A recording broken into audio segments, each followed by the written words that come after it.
बदलता काळ नाही. मला असं वाटतं मराठी माणसांनी मोठ्या प्रमाणावरती वाचन वाढवलं पाहिजे किंवा वाचलं पाहिजे. ह्या म्हणजे वर्तमानपत्र असतील किंवा मासिकं असतील, साप्ताहिकं असतील, ही जगवली पाहिजे. आणि त्या वर्तमानपत्र साप्ताहिकामध्ये काम करणाऱ्या लोकांनी देखील त्या प्रकारचा खुराक हा मला असं वाटतं लोकांना दिला पाहिजे. आज काय झालं, सगळ्या गोष्टी त्या मोबाईलवरती आहेत. आता मोबाईल तर सगळीकडेच असतो, नाही तो काही युरोपमध्ये पण असतो आणि सगळ्या ठिकाणी असतो, पण त्यांनी वाचन थांबवलेलं नाही, पाहणं थांबवलेलं नाही. आपल्या लोकांनी का अचानक थांबवले? आणि कारण मी तुम्हाला खरंच सांगतो की मी काय खूप वाचतो बिचतो अशातला काही भाग नाही आहे, परंतु मला असं वाटतं की तुम्ही वाचलं पाहिजे. नाहीतर विचारांना तोकडेपणा येतो.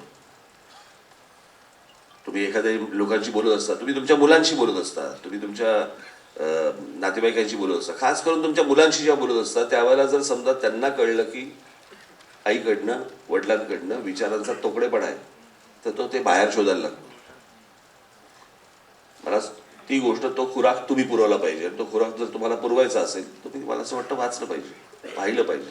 म्हणूनच आज MNS अधिकृत वरनं जेव्हा तुम्ही संदेश दिलात, शुभेच्छा दिल्यात मराठी भाषा दिनाच्या, तर त्यावेळेला तुमचं एक वाक्य आहे त्याच्यामध्ये की मराठी भाषा हीच मराठी समाजाला एकजूट महत्वाचं काम करू शकते. अर्थातच. ते काय तुमची मुळात ओळख काय? तुम्ही बोललात की मी कोण आहे, तुम्हाला विचारलं तुम्ही कोण आहात, तुम्ही मराठी आहे. बरं, कोण मराठी म्हणजे कोण?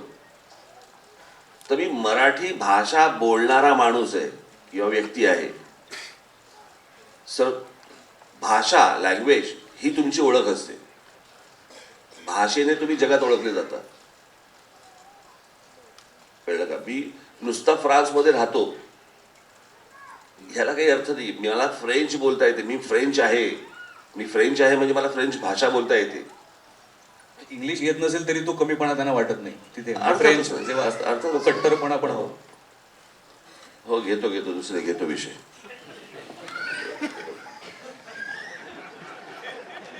मग आता वाचनवरनं निर्वाचन आयोगाकडे जाऊ का आता?